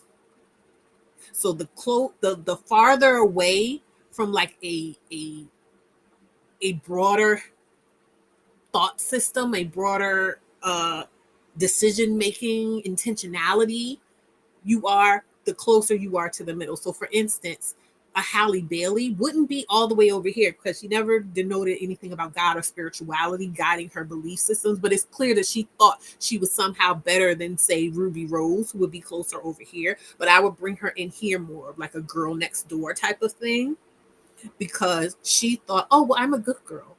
Why is this happening to me? Get me? Whereas you have a Ruby Rose who would be closer to over here because she's like, well, hey, I know what men like about me. I know how to, she's going with certain kind of men who like that kind of thing. And she positions herself to, go from just being so-and-so's girlfriend to being a video vixen to being the Ruby Rose who does OnlyFans or whatever else she does. You know what I mean? So that's my theory here. And my issue is that those in the middle, they are vulnerable because they're just wanting to connect. They're just wanting to have sex. They're just living their lives. And then these things happen and they are being assigned. They can never be here. They're not virtuous, but they can try to be virtuous. So you'll see some of those people that'll say, oh, well, I recognize that I was wrong. I'm being accountable. So now I'm going to speak ill on all these women over here. You get what I'm saying? So it's a whole thing. Like I said, I'm working on it. I'm fleshing it out. Let's see what else is going here. White people don't like shining a light on their trash population. But is it trash? You don't have to internalize the stigma to not want to see it. It's why people don't want fried chicken on the lunch menu during corporate Juneteenth celebration. Okay, well, I'll be opening up the thing when I finish getting through all my thoughts. Yeah, I've seen black men get verbally violent when Kim K was called a baby mama, and people started using the same language they typically use for black single mothers.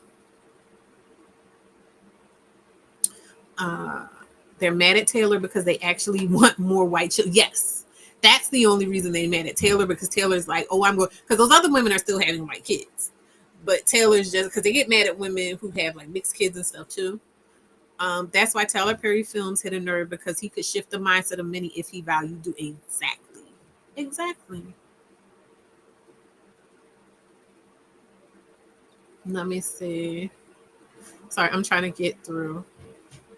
She said, I went through Good Girl. I did too. I did too. I said, I can't take seriously a billionaire who tells black women to settle for a bandit who can only pay the. Exactly. Sundays with level. Oh, I don't know.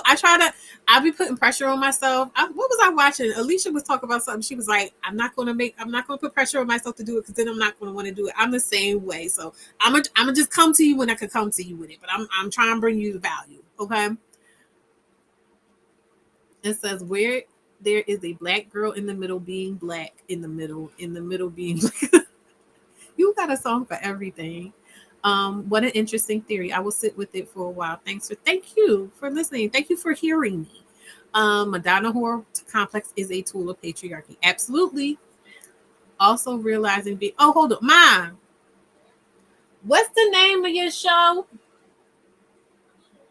The show, yeah, your story. Beyond the Gates is what they'll come in. I bought a thing. I'm telling the people. It's called Beyond the Gates. She said it's good, y'all. She love it. It's that also realizing being a good girl is not helpful. You can still get treated like garbage. Yeah, that's the thing, because you think that you are doing your part, you're doing what you're supposed to do, and it's just like, oh, they're still treating me that. Yeah. Wake up, make up, slay. That's the issue. Be the person you are, because that's who you are, not to manipulate others into treating you a certain way. If you're a good girl, more power to you. So I'll say this much. I was never a good girl especially when it came to, I did not think about men and boys.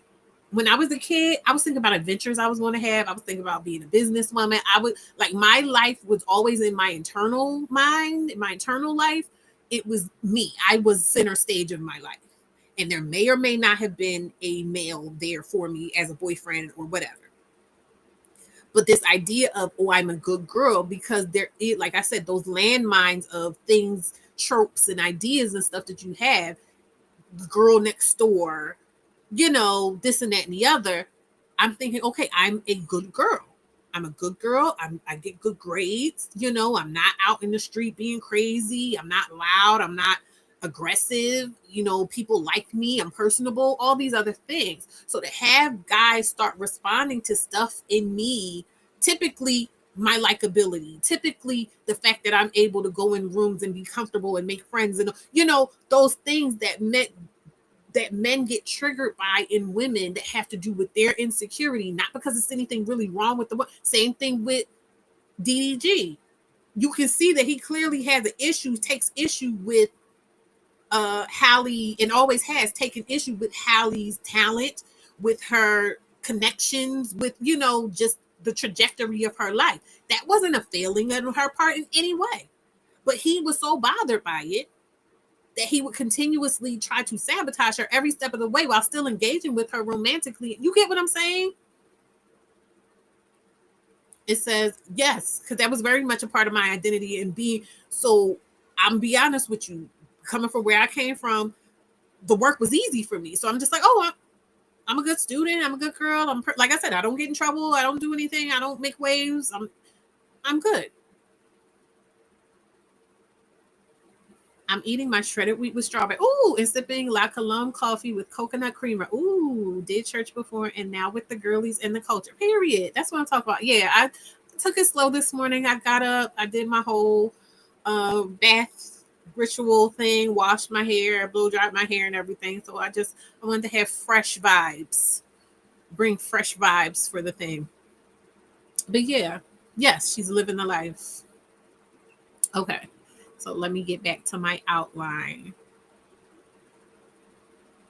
So I said all that to say I wanted to bring all that to the forefront because it's really all about narratives and it's really all about spin. And like as Black women, we already did this before in terms of our reshaping our branding, reshaping the stigmas and the stereotypes and the narratives surrounding us to be the most educated, Black girl magic. This idea of when you see dark skinned Black women specifically, and a certain kind of aesthetic, it's already associated with money. It's already associated with high class. It's already associated with um, unattainability in a certain way to the point where like men are like, oh, I hate makeup. I hate wigs. I hate this. I hate that. You know what I mean? Because there's this understanding now when you see the iconography of Black women and specifically dark skinned Black women that there's a lot that comes with it in terms of how you have to treat this woman and be able to have this woman or be around this woman. And so what I'm saying is that we have the power to do it because we did it before in this kind of narrow space of it. And so my suggestion moving forward is that we really kind of take a step back, especially when we are triggered, and look at what's going on. Currently, if you look at the current statistics, teen pregnancy is down. Teen pregnancy is down.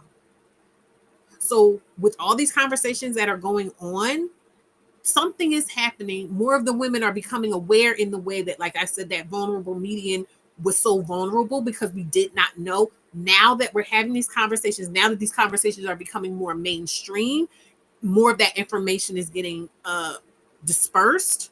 People are able to make more informed decisions. People are able to go out more well equipped to deal with what they're actually encountering when they're getting out into the world. And that is happening. So I don't want us to lose heart in the sense, and I too was falling into this belief of like, oh, I'm screaming into the void, with my channel taking so long to grow and this and that and the other. People just want to be titillated. People just want to, engage in mess. Nobody's listening to the real deeper conversations, but that's just not true. Like a couple months ago, after I did my summit, I took a bit of a rest and was just like allowing myself to enjoy social media. There are so many women on TikTok, having really in-depth conversations. So that lets me know that the tide is shifting in terms of, at the very least, an understanding of who and what we're dealing with when we're dealing with these men, and people being more intentional about, I'm not having children. And even more, praise the Lord, being intentional about, I'm not even letting these men touch me because ain't gonna be no whoopsies, no boopsies, no nothing. You know what I mean? So we don't have to be scared in that way. We just have to keep having these conversations, keep sharing these conversations, keep being real, keep being vulnerable with our sisters, daughters, nieces, cousins, and even our nephews, the little boys too, because they need to know. I feel like they need to know the other side of it outside of just reactionary stuff, because those are things that I have talked about and we'll talk about more in depth in terms of like ways that authoritative mother figures are affecting children. This includes male children. I have talked about it on my platform before, and there will be other discussions and other times when I'll get in depth with that. But we definitely need to be being truthful about the experience, about the ramifications, about the implications. Shout out to Erica De Niro talking about her things. She talks about how she talks to her sons. For those of us who have sons or, young boys in our care, whatever, you have to be real with them. And not just about necessarily what you want them to be to make you feel better in the world about what kind of men are out in the world, but really about what they're going to encounter in terms of the influences that they're going to be coming and the stuff that those people are going to be saying and why they're saying those things. Instead of, oh, you better not do this, you better not do that, and I'm gonna kick your ass, and I'm gonna do, like, they are people too. They are people too. So we have to be mindful of how we're talking to them. But just, I wanted to bring to the idea that like these hierarchies that are here, they are completely arbitrary. They are completely psyops for those of us who are in a position that they want us to stay down. They want us to be vulnerable to them. They want to be able to use our labor. They want to be able to use our bodies. They want to be able to use us in ways that they wouldn't be able to were we able to walk around as freely and live our lives as freely and be as kind and forgiving and gracious to ourselves as the white women are afforded to be able to do. I say all that to say this is internal work. I always talk about internal work. This is an internal work we have to do for ourselves. When I'm talking about self-esteem and stuff like that, you have to build an unshakable foundation in terms of your relationship with yourself, because there's always going to be somebody outside of you that's going to come that has a vested interest in you buying into these narratives. And it may not be this specific narrative, it can be other narratives. But I'm talking about as long as you understand who you are, the foundational essence of who you are to your core, nobody's ever going to be able to come and like mess with that code. You get what I'm saying? It's so important. The label only has the power that you give it. It's not what you're called, it's what you answer to. The only way to overcome stigma is to reclaim your own dignity by doing the work to disassociate those details from the shame others would have you carry. This is your story. And unlike one of Tyler Perry's films, you get to set the tone. Because I say all the time that the legacy you live is the legacy you leave. So you have to live your own life. Please go back and watch my video I made about Beyonce and like how she's setting the tone for Blue Ivy and just fully being herself and just fully self-actualizing, showing her baby how to do it, and therefore setting her up to be able to do the same effortlessly. That's what we need to be doing. Are we all going to be Beyonce? No. I'm kind of sad about that. Right? But we can all be the most us that we can be, right? And that is the example that we're supposed to set for our kids if we have kids. If we don't have kids, hell, just do it for yourself. Just do it for yourself. And there's a quote in my book. I hope I can find it because I did not go and make sure that I had it.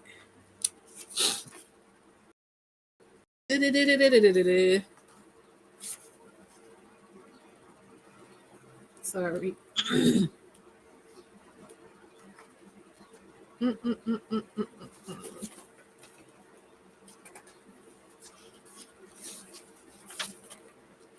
Sorry, y'all. I should have looked for this. I had it all together except that.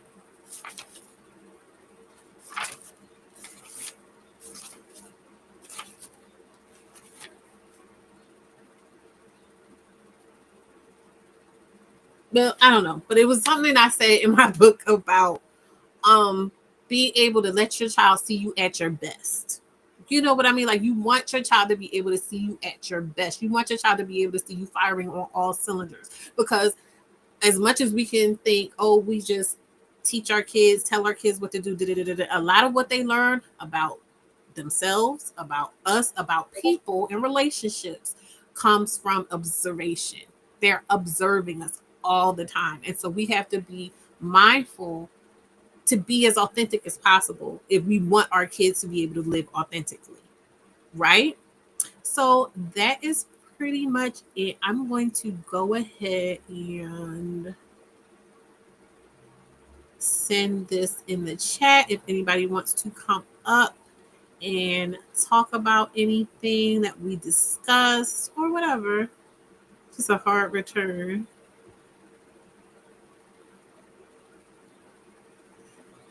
Go ahead and put that. Yeah. Oh, don't cry.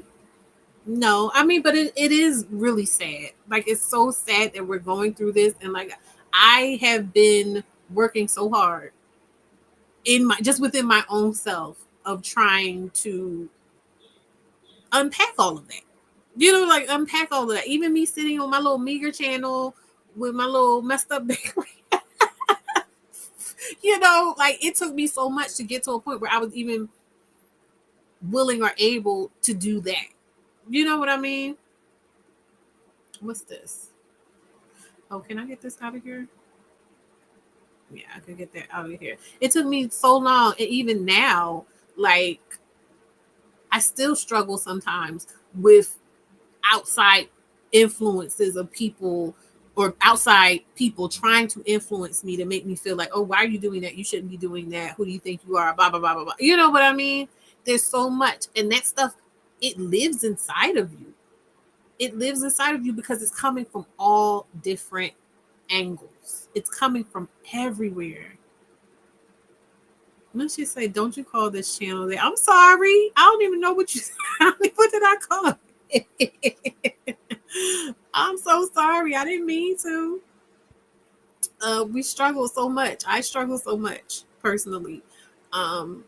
Just combating that thing. I mean, it's so much better now. It's so much better now because like I'm me, period. You know what I mean? And I have experienced so much feedback and validation, external validation, in terms of the work I've been doing now, to where I can say, okay, yeah, I like before it was just kind of, I think it'll work. I think we need this. I think someone wants it. Da, da, da, da, da. And now I'm like, oh no, yeah, this is the thing. You know what I mean? So that's pretty much it. So if no one, oh, thank you. Listen, I'm working. I literally have to like make myself. I have to make myself do. Oh yeah, let me put this stuff up. Like all of this, I have to remind myself. Like, girl, you're selling a book, girl. This is a business, girl. Do this thing because I still will find myself like cowering and oh no, oh maybe it. Like no, it's time. It's time. So I thank you so much though for that, for recognizing me in that way. Summer said, I'm not a single mom and I don't engage with men, but a meager channel or not, your channel has been important to me in my development into it. Thank you so much. And Summer, I still to this day remember you telling me how you were able to utilize things I was talking about in your. I want you to know you were one of the main people, like one of the first foundational people that let me know, oh no, girl, keep doing your thing, because it is impacting in ways I hadn't even thought of. You know what I mean? Oh, it says someone, and let me know somebody scanned the QR code, period. Thank you, person. There's nothing meager about footwork. Thank you. Oh, thank you, everybody. I appreciate it. I appreciate it. Let me see. It says, I think Beyonce setting up Blue Ivy for failure. Unpopular opinion. I hope she doesn't want to be like her mama, because no one will ever be like her mother. I don't think it's that she's going to be like her mama. And I'm pretty sure the type of person I've seen her mom to be, that is so artistic and like intuitive in the way that they work. I don't think she wants her to be exactly like her, and I don't think she will encourage her to be exactly like her. And I'm sure as long as she's with her, she's going to push her to be her own thing. And I take it how I can get it. I love everyone, and I'm waiting to see what Miss Rumi is going to do, because she is a piece of work, and I love it. I want more. She be having me crying though. So you two be snitching. Actually, this is what is this? This is Restream that I'm using. So I think it's more Restream than YouTube that's telling me. I don't know exactly how that worked or like what you did specifically, but it told me. But I won't say nothing next time. I won't shout nobody out. She said, I wouldn't put Cardi on that Vixen end of the spectrum. She was actually delusional and marrying off. I mean, like I said, it's in it. So she don't have to be all the way over here. She could be more like here. You know what I mean? That's why I said, like, I have to flesh it out besides just those three aspects of it, because there's so much in between here than just there and there. But yeah, I'll be working on it. Oh, thank you, guys. Oh, there's so much love. I appreciate it. I appreciate it. Yeah, Rumi is funny as hell. Okay. She was like, it's my birthday. Please tell the people to tell me and my brother my birthday. Rumi is free. That is the thing. Rumi is a completely, the first time she came on that stage, and she was just so overwhelmed with like, oh my God, this is real. Like, to just see the innocence and the newness of it is just so beautiful. It makes me emotional every single time. I just can't. I can't. I absolutely cannot. Let's see here. Rumi's about to spin both Beyonce and Blues. Period. Right? No, like, she is the best of everything. She is the best of everything. I adore. It says, Rumi's going to be a businesswoman and or a neurosurgeon. She going to be something. She going to do something. I love seeing a theory in progress. Oh, thank you. Yeah. Yeah, I'm working on it. You know, it might wind up being a dissertation or something when I do finally finish school. Who was a real life stripper? All right, I'm going to put this up one more time. There's a particular person I feel like should come and say hello to me.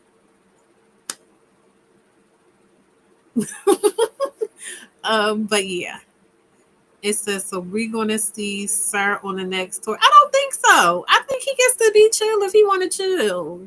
Don't pressure him. Don't pressure him.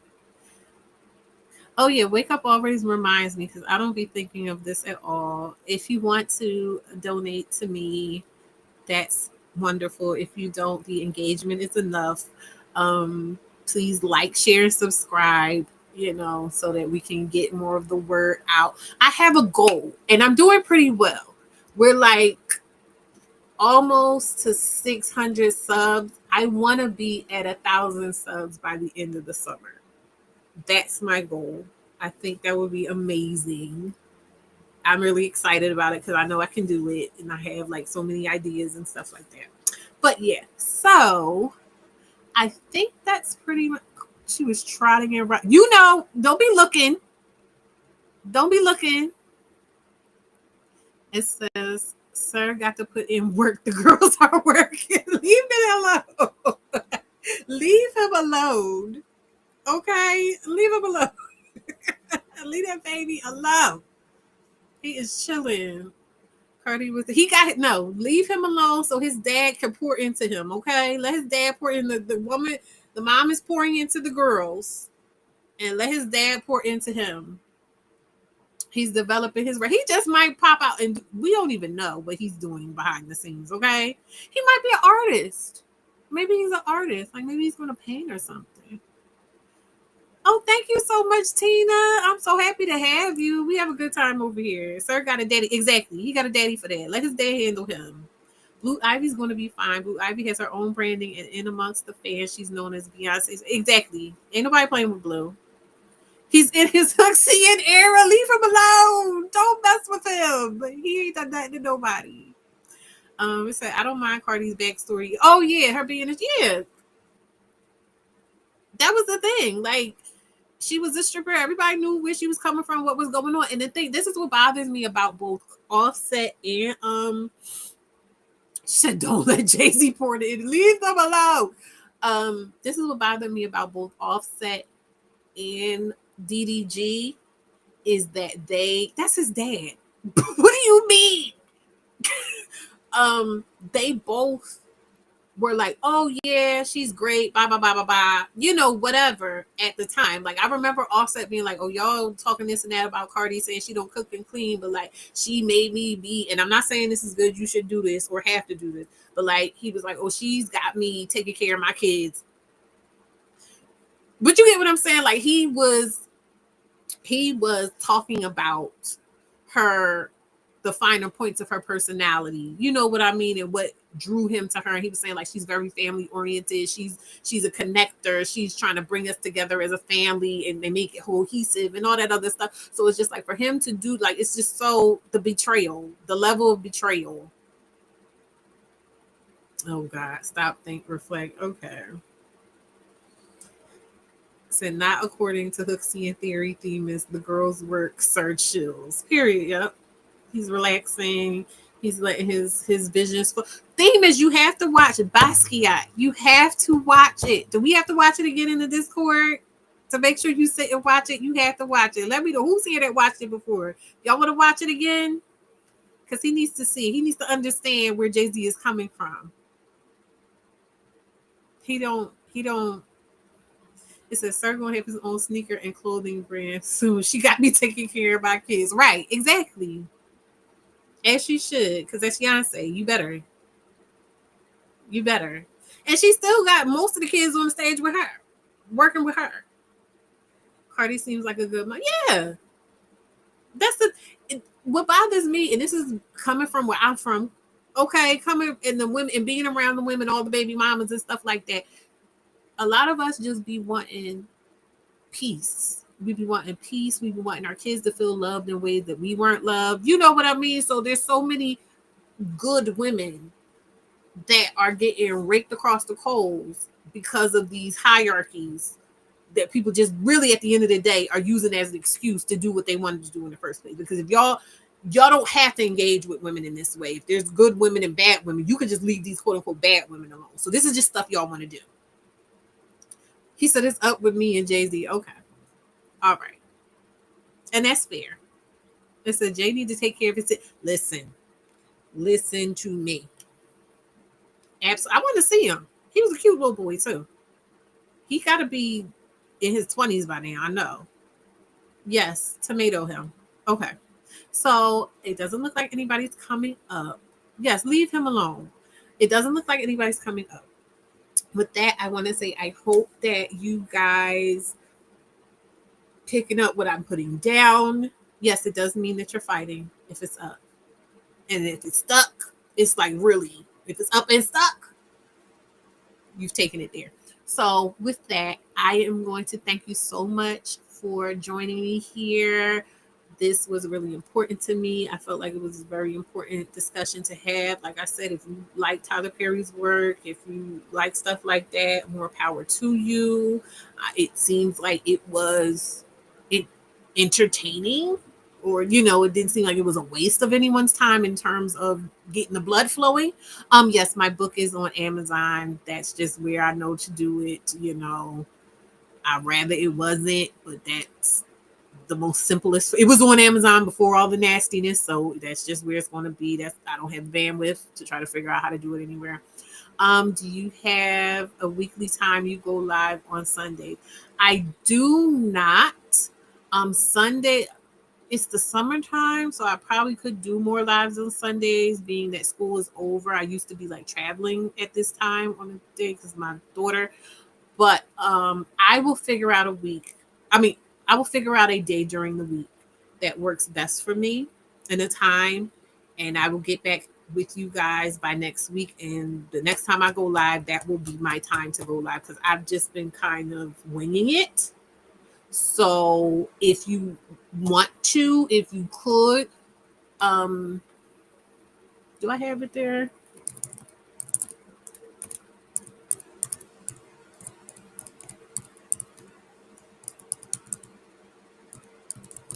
This is my email. You can email me. I think what I'm going to do is I might even do a poll on my community tab and find out like days and times that I think will work best for me, and we'll play it by ear there. That makes me scared. I'm feeling weird because I don't know. Y'all have no idea with them, but great time to check your notification. Yes, hit the subscribe button, hit the bell button. Period. She said, "What's that Basquiat document?" Oh, girl, let me try and find it.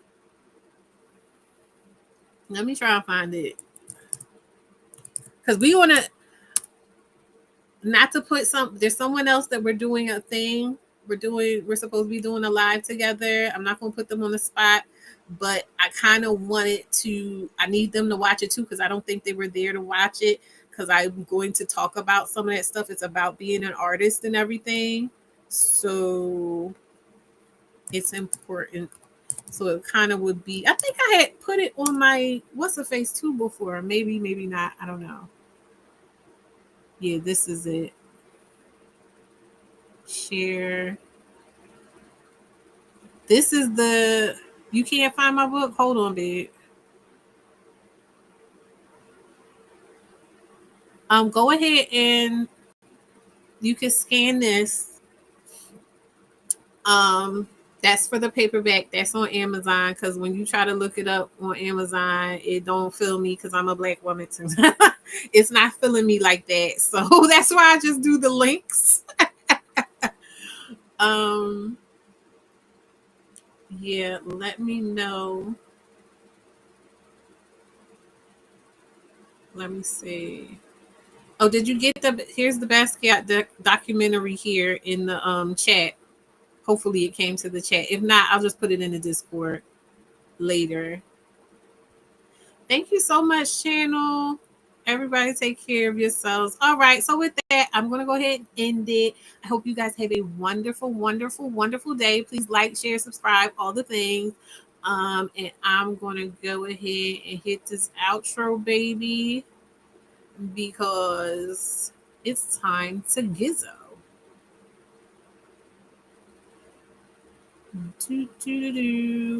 Sorry. I thought I could do this smoother. Here it is.